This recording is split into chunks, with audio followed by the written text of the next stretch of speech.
Hello and warm welcome to टूसाला foundation. So guys, आज के इस वीडियो में हम बात करने वाले हैं एडुकार्ड इंग्लिश लैंग्वेज बुक के रिव्यू की। तो आज के इस वीडियो में इस कंप्लीट बुक का रिव्यू करेंगे और जानेंगे ये बुक पढ़ने के लिए कैसी है, स्टूडेंट्स को इस बुक को बाई करना चाहिए या फिर अवॉइड करना चाहिए। तो चलो स्टार्ट करते हैं और सारे पॉइंट्स क्लियर करते हैं। तो देखो, सबसे पहले जब आप बुक को देखोगे फ्रेंड से, तो बुक आपको इस टाइप की दिखाई देगी। तो जैसे आप ये देख सकते हो, ये फ्रंट से ये बुक है। तो यहाँ आप देख सकते हो लिखा हुआ है टॉप पर ICSE class 10 English language chapter wise, आगे दिया हुआ है question bank with solve paper.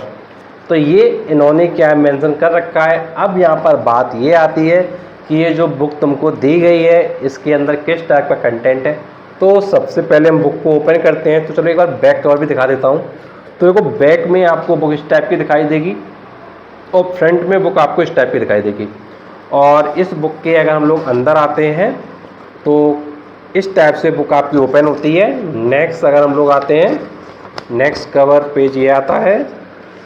Next page आपका इस टाइप का आएगा। यहाँ पर मेंशन होता है फ्री स्टडी मटेरियल एंड इधर मेंशन है आपका चैप्टर वाइज नोट्स। तो ये आपके चैप्टर नोट्स इधर मेंशन होता है। एंड देन हम लोग नेक्स्ट आते हैं, नेक्स्ट पेज पर। तो नेक्स्ट पेज पर आपका दिया गया है क्वेश्चंस। अब बेटा, क्वेश्चंस के ऊपर एक चीज़ लिखी जाती है न्यू पैटर्न, मतलब जो न्यू पैटर्न तुम्हारा हो गया बोर्ड एग्जाम का, उस पैटर्न के बेसिस पर जो क्वेश्चंस है वो तुम्हारे इसमें डाले गए हैं। एंड नेक्स्ट थिंग है तुम्हारा सिलेबस, कि तुम्हारा यार सिलेबस क्या क्या पूछा जाने वाला है। एंड नेक्स्ट आपका आता है इंडेक्स, और इंडेक्स के बाद आपका स्टार्ट हो जाता है कंपोजिशन। तो एक बार मैं तुमको बताता हूँ कि भाई क्या सिलेबस में डाला गया है तुम्हारा। तो मेन चीज़ें हैं तुम्हारी वो कौन सी है, एक तो कंपोजिशन है, दूसरा लेटर है, तीसरा नोटिस एंड ईमेल है, एंड फोर्थ वन तुम्हारा है अनसीन प्रोज पैसेज है, and last one your grammar. Grammar में तुम्हारे टेंसेस हैं, प्रपोजिशंस हैं, कंजक्शंस हैं, वर्ब्स है, सेंटेंस ट्रांसफॉर्मेशन है। तो ये तुम्हारा 80 मार्क्स का पेपर हो जाता है। और जो तुम्हारे 20 मार्क्स हैं वो तुम्हारे इंटरनल असेसमेंट के। तो ओवरऑल तुम्हारा पेपर जो है वो तुम्हारा 100 मार्क्स का हो जाता है। अब अगर मैं तुमसे आगे बात करूं तो भाई देखो, इन्होंने क्या है, कंपोजिशन राइटिंग दे रखा है। तो यहाँ दिया है कंपोजिशन राइटिंग। तो अगर मैं बात करूं कैसे इन्होंने दिया है, तो देखो इन्होंने एंडिंग में दे रखा है चैप्टर नोट्स। इन्होंने देखो क्या क्या बताया है, स्टोरी राइटिंग के बारे में बताया है, नेक्स्ट डिबेट और विल आर्गुमेंटिव एसेस के बारे में बताया है, फिर डिस्क्रिप्टिव राइटिंग के बारे में एक्सप्लेन किया है, then narrative composition, then picture composition. तो 5 चीज़ों के बारे में उन्होंने क्या एक्सप्लेन कर रखा है। एंड अगर हम लोग आगे आते हैं तो देखो उन्होंने देखो कैसे दिया है। तो आप आगे वाले पेज पर देखो तो आपको इस तरीके से दिखाई देगा। तो यहाँ देखो लिखा हुआ है points to remember while writing a composition. Composition write करते समय कौन कौन से तुमको पॉइंट्स क्या है अपने माइंड में स्टोर रखने हैं। एंड आगे आओगे तो तुमको दिया गया है ICSE सजेशन। ICSE सजेशन के बारे में भी तुमको यहाँ दे दिया है। एंड फिर आपका स्टार्ट हो रहा है टॉपिक 1 स्टोरी राइटिंग। तो यहाँ पे आपका हो रहा है टॉपिक 1 स्टोरी राइटिंग। तो स्टोरी राइटिंग से आपका स्टार्ट किया है और इसमें दिया है एलिमेंट्स ऑफ अ स्टोरी। पहले दिया है इन्होंने सेटिंग्स, फिर दिया इन्होंने करेक्टर्स, देन इन्होंने दिया हुआ है पॉइंट ऑफ व्यू, फिर नेक्स्ट है तुम्हारा थीम, फिर उसके बाद तुम्हारा दे दिया गया है ICSE सजेशन, फिर नेक्स्ट दे दिया इन्होंने एटमॉस्फेयर। तो इस तरीके से ये इनका स्टोरी राइटिंग कंप्लीट हो रहा है। एंड देन इन्होंने दे दिया है क्वेश्चन। तो जैसे ये स्टोरी राइटिंग इधर दे दिया है, फिर उसके बाद इसके बारे में यहाँ लिखा हुआ है, और फिर यहाँ पे इन्होंने क्या क्वेश्चन को स्टार्ट कर दिया है। तो इन्होंने क्वेश्चन को स्टार्ट कर, जैसे फर्स्ट क्वेश्चन इन्होंने दिया हुआ है write a short story in which the main characters are an old women, a small child and a little puppy. तो इन्होंने इस क्वेश्चन को दे दिया है। तो इसी तरीके से इन्होंने सेकंड क्वेश्चन दे रखा है imagine a situation where a child runs away from the home but returns later, why did he और she run away, what made him her come back, write an original short story entitled finding my way home. तो अपने घर का रास्ता पता लगाने के लिए इन्होंने क्या है एक लेटर के बारे में, एक कंपोजिशन के बारे में क्या है दे रखा है। तो इस तरीके से तुम्हारा कंपोजिशन राइटिंग रहेगी। और अलग अलग सिचुएशन के अकॉर्डिंग तुमको कंपोजिशन राइटिंग करनी होगी। फिर नेक्स्ट इन्होंने टॉपिक तो दे दिया है डिबेट वाला। डिबेट वाले जो टॉपिक होते हैं उनको इन्होंने दे दिया है कंपोजिशन राइटिंग में। तो इसका इन्होंने क्वेश्चन दे रखा है, more learning happens outside the classroom then inside it, express your views for or against this statement. तो जो ये स्टेटमेंट दिया गया है इसके फेवर में या फिर इसके अगेंस्ट में तुमको जो पॉइंट्स है वो क्या है देने हैं। जो तुमको बेटर है, तुमको अगर फेवर में बोलना है तो इसके फेवर में बोलिए, अगर तुमको अगेंस्ट में बोलना तो तुमको इसके अगेंस्ट में बोलना है। तो ये तुम्हारा हो गया डिबेट वाला। फिर इसी तरीके से आगे इन्होंने दे रखा है डिस्क्रिप्टिव राइटिंग। फिर ये इन्होंने दी है descriptive writing, and descriptive writing के आगे हम लोग आएंगे, पूरा देखना बहुत ज़्यादा इंपॉर्टेंट है तुमको। फिर इन्होंने दे दिया है नैरेटिव कंपोजिशन, ऊपर दे सकते हो टॉपिक 4। फिर नैरेटिव कंपोजिशन के बाद अगर मैं आता हूँ नेक्स्ट पे, तो इन्होंने क्या है पिक्चर कंपोजिशन दे दिया है। इधर देखो पिक्चर कंपोजिशन दे दिया है। जैसे यहाँ पर एक इन्होंने क्वेश्चन दिया है, एक इन्होंने पिक्चर दे दी है और उसके बारे में क्वेश्चन इन्होंने यहाँ मेंशन कर दिया है। जैसे ये पिक्चर लिखा है और क्वेश्चन इन्होंने मेंशन किया है, study the picture given below, write our story और a description on an account of what it is suggest to you.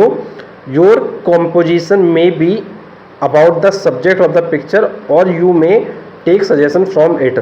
However, there must be a clear connection between the picture and your composition. तो इन्होंने ये बोला है कि जो ये picture बता रही है, इस पिक्चर के द्वारा क्या इंडिकेट किया गया है, और इस पिक्चर के अकॉर्डिंग तुमको अपने आंसर को क्या है देना है। तो इस टाइप के जो क्वेश्चंस होते हैं वो तुम्हारे पेपर में आते हैं।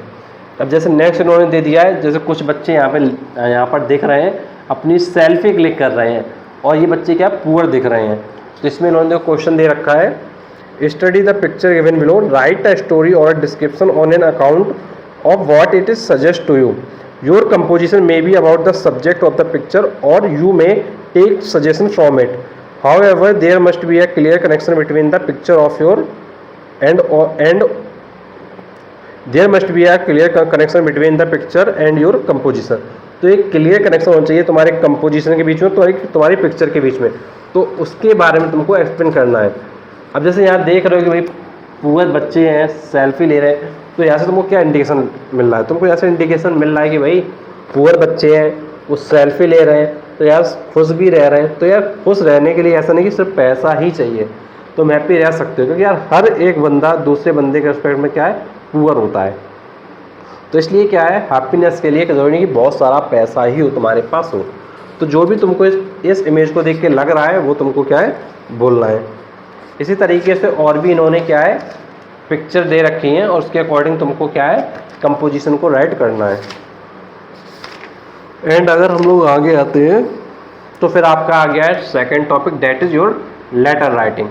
तो फिर इन्होंने क्या है लेटर राइटिंग के बारे में पूरा जो फॉर्मेट होता है, जो तुम्हारा पूरा फॉर्मेट है राइट करने का पूरा फॉर्मेट दिया है, किस तरीके से तुम्हारा ये फॉर्मेट रहता है ये फॉर्मेट दिया है। फिर इधर इन्होंने एक्सप्लेन किया है। फिर एक बार इन्होंने क्या है सेंडर एड्रेस के बारे में बताया है, डेट बताया है, रिसीवर एड्रेस के बारे में डिफाइन किया है, सब्जेक्ट के बारे में डिफाइन किया है, देन सैल्यूटेशन के बारे में डिफाइन किया है, देन बॉडी के बारे में डिफाइन किया है, नेक्स्ट इन्होंने कम्प्लीमेंट्री क्लोज के बारे में डिफाइन किया, देन सिग्नेचर के बारे में डिफाइन किया है।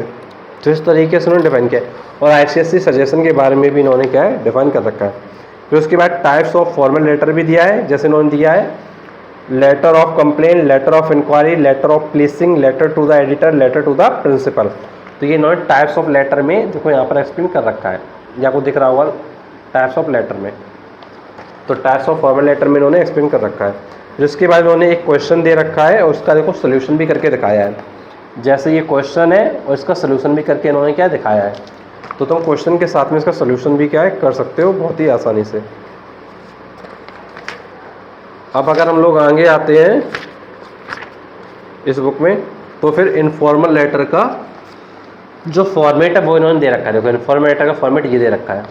तो मतलब ओवरऑल तुम्हारा अगर मैं देखूँ तो इस बुक में तुमको सब कुछ एक्सप्लेन बहुत ही बेटर वे में इन्होंने कर रखा है। फिर उसके बाद इन्होंने क्या नोटिस के बारे में दे रखा है, जो नोटिस राइटिंग आप करते हो तो नोटिस राइटिंग के बारे में इन्होंने दे रखा है। और इसमें जो मार्किंग पैटर्न रहता है कि मार्क्स तुमको किस चीज़ के कितने मिलते हैं, वो इन्होंने यहाँ मार्किंग पैटर्न भी दे रखा है कि कौन कौन सी चीज़ को तुमको मेंशन करना है, इसके तुमको मार्क्स मिलने वाले हैं, तो वो भी इन्होंने दे रखा है। एंड अगर हम लोग आगे आते हैं तो फिर इन्होंने क्या ग्रामर के बारे में दे रखा है, जैसे प्रेजेंट परफेक्ट टेंस के बारे में दे रखा है, पास्ट परफेक्ट टेंस के बारे में दे रखा है। तो जो टेंसेस के बारे में वो दे रखा है, तो ग्रामर का पोर्शन तुम्हारा भी स्टार्ट हो गया है। फिर उसके बाद तुम्हारा प्रपोजिशन का पोर्शन स्टार्ट हो गया है। तो ओवरऑल अगर मैं तुमसे बात करूँ तो इसी तरीके से इन्होंने हर एक चीज़ को अच्छे वे में एक्सप्लेन कर दिया है, जो तुम्हारे पेपर के पॉइंट ऑफ व्यू से इम्पोर्टेंट है। और अगर मैं लास्ट में देख रहा हूँ तो लास्ट में इन्होंने जो है कुछ पेपर्स दे रखे हैं जिनको तुम क्या है कर सकते हो। तो लास्ट में तुम्हारे पेपर्स भी हैं, जो तुम्हारे स्पेसिमेन पेपर है, जो तुम्हारा सेल्फ असेसमेंट पेपर है, वो भी इन्होंने क्या है दे रखा है, जिसके तो तुम चेक कर सकते हो भाई तुम्हारी क्या सिचुएशन चल रही है स्टडी में। तो इन्होंने क्वेश्चन पेपर भी लास्ट में क्या है दे रखा है, तो उस क्वेश्चन पेपर को क्या है कर सकते हो। जैसे मैं तुमको दिखा देता हूँ, जैसे 2023 का पेपर दे रखा है इन्होंने, 2023 का पेपर दे रखा है, उसका सोल्यूशन भी इन्होंने दे रखा है। तो अभी जो तुम्हारा 2023 का एग्जाम होगा, इसका सैम्पल पेपर भी पूरा दे रखा है और इसका सोल्यूशन भी दे रखा है। सोल्यूशन देखो यहाँ पर है। तो ओवरऑल अगर मैं तुमसे बात करूँ तुम्हारे लेटर राइटिंग के लिए, कंपोजिशन राइटिंग के लिए, तुम्हारी नोटिस राइटिंग के लिए, तुम्हारे ग्रामर पोर्शन के लिए एडुकार्ट वास्तव में तुम्हारे लिए बहुत ज़्यादा मेहनत किया है। और लास्ट में तुमको देखो सेल्फ असेसमेंट पेपर भी दे रखा है यहाँ पे। तो यार ओवरऑल मैं तुमसे ये कहूँगा कि अगर तुम इस बुक को फीचर्स के बारे में बात करो तो ये बुक अपने आप में इतनी अद्भुत है कि इस बुक में तुम्हारा सारा कंटेंट है। इस बुक के अलावा मुझे लगता है कि तुमको कोई दूसरी बुक पढ़ने की ज़रूरत ही नहीं पड़ेगी। अगर तुम बाय करना चाहते हो तो डेफिनेटली तुम इस बुक को बाय कर सकते हो। डिस्क्रिप्शन बॉक्स में लिंक है, तो डिस्क्रिप्शन बॉक्स में जाकर लिंक पर क्लिक करके इस बुक को क्या बाय कर लो।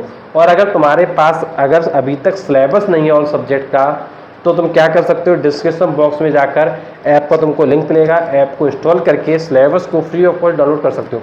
और कोई भी तुम्हारा प्रॉब्लम है, कोई भी डाउट है, तो नीचे कमेंट और से कमेंट करके पूछ सकते हो। और ऐसे वीडियो देखने के लिए तुम चैनल को सब्सक्राइब करो, नोटिफिकेशन दबाओ, क्योंकि तुम्हारे लिए मैं और भी ऐसे वीडियो लाता रहूँगा। Thanks for watching this video.